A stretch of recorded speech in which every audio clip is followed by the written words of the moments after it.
जो गिरिराज धरण है, गोवर्धन में ठाकुर जी गिरिराज पर्वत को लेके खड़े हैं। वहीं का एक सफाई करने वाला कर्मचारी था जो नीची जाति से था, तो गोसाई जी उनको दर्शन करने के लिए मंदिर में नहीं जाने देते थे।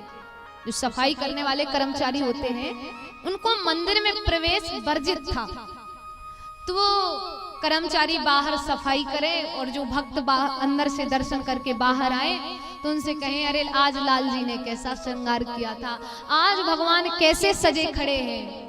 तो लोग बताएं, आज पीली पीताम्बर पहने हैं, टेढ़ा मुकुट लगाए हैं, मोतियों की माला पहने हैं, बंसी लिए हैं, हाथ ऊपर किए हैं। तो ये धूल में बैठा रहता था, जिस धूल को झाड़ता था उसी धूल में बैठा रहता था। और लोग जैसे जैसे बताते जाएं कि आज ठाकुर जी ऐसे ऐसे सजे हैं, उसी धूल में ठाकुर जी का चित्र बनाता रहता था और उसी धूल के पांव छू लेता था कि जय हो प्रभु, यही दर्शन हो गए। अब ऐसा क्रम वर्षों तक चलता रहा कि वो मंदिर में ना जा पाए।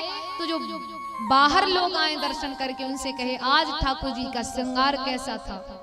और लोग बताएं, आज भगवान नीली पोशाक को पहने थे, या बंसी लिए थे, मुस्कुरा रहे थे, तिरछे नयन करे थे। तो वो धूल में ही ठाकुर जी की छवि को बनाए और वही स्तुति करे। अब एक दिन भगवान को दया आ गई। दोपहर का समय था, कपाट बंद हो गए थे।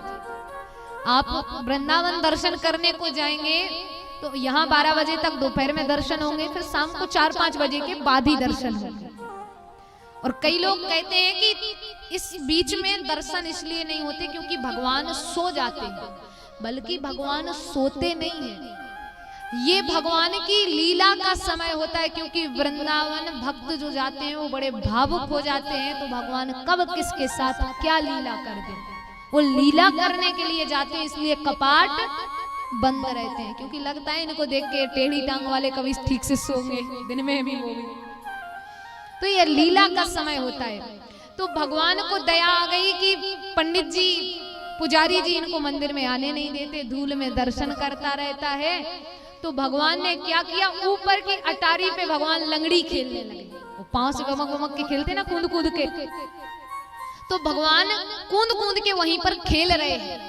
और भगवान जैसे ही कूद कूद के खेले, वो दोपहर की तपती हुई धूप में ठाकुर जी के रेत में ब्रज की रज में दर्शन कर रहा था कि वो अटारी पे देखता है तो देख रहा है नीली पोशाक को पहने ठाकुर जी कूद रहे हैं।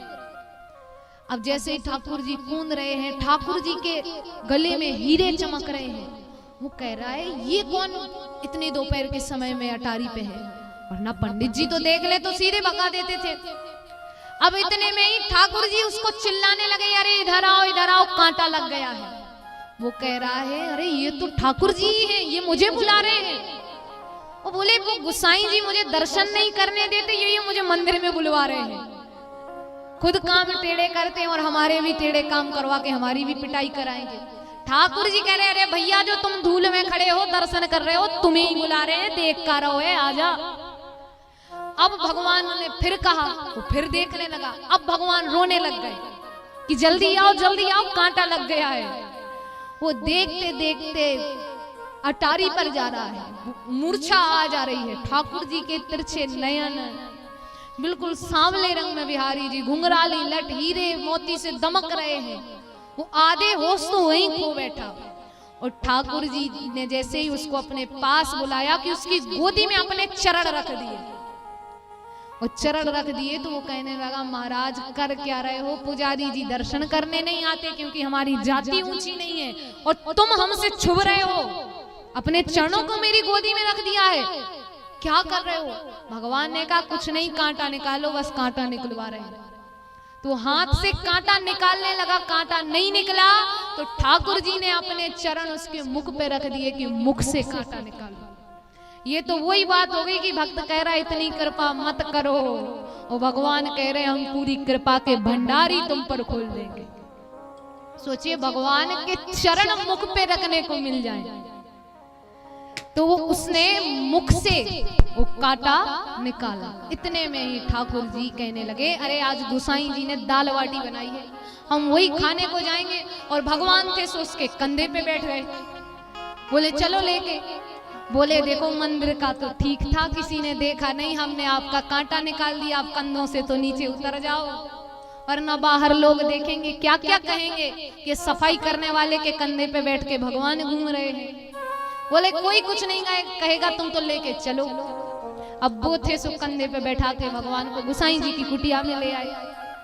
अब एक पेड़ की ओट में ठाकुर जी कहने लगे तुम यहीं खड़े हो जाओ, वरना वो देखेंगे तो मुझे डांटेंगे कि हम उनको मंदिर में नहीं आने देते हो, तुम उनके कंधे पे घूम रहे हो। हमने कितने पुजारियों को नियम बनवा रखे हैं कि पांव धो के आओ, शुद्ध हो के आओ, और तुम झाड़ पोंछा करने वाले के कंधे पे डोल रहे हो, तुम्हें शर्म है कि नहीं? बोले तुम यहीं रुक जाओ, हम जाते हैं। वो पेड़ की ओट में खड़ा हो गया, भगवान गए, वो बाटियां खाएं भी तो कैसे? भगवान 1-2 बाटी खाएं, 1-2 बाटी जेब में रखे, किसके लिए? क्योंकि वो बाहर भूखा खड़ा है।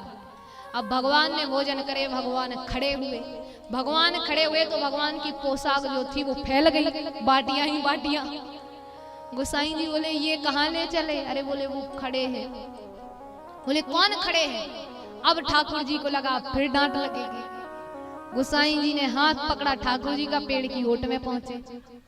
बोले इनके लिए लेके आए हो? बोले हाँ यही तो तुम्हारे घर तक लेके आए हो। अब वो बेचारा कर्मचारी डरे और कहे देखो महाराज गलती हमारी नहीं है। बोले तुम्हारी तो गलती नहीं होगी, हम खुद जानते हैं इतना टेढ़ा है, इन्होंने ही तुम्हें बुलाया होगा। बोले हाँ सही कहा, इन्होंने ही मुझे बुलाया था, वरना मैं नहीं जाने वाला था। तो ठाकुर जी कभी भी ये नहीं देखते कि ऊंची जाति से या नीची जाति से, भगवान भावना देखते हैं, उसकी भक्ति की भावना ये थी कि हम बिहारी जी के दर्शन करें, गिरिराज जी के दर्शन करें, तो भगवान ने स्वयं बुला के दर्शन दिए।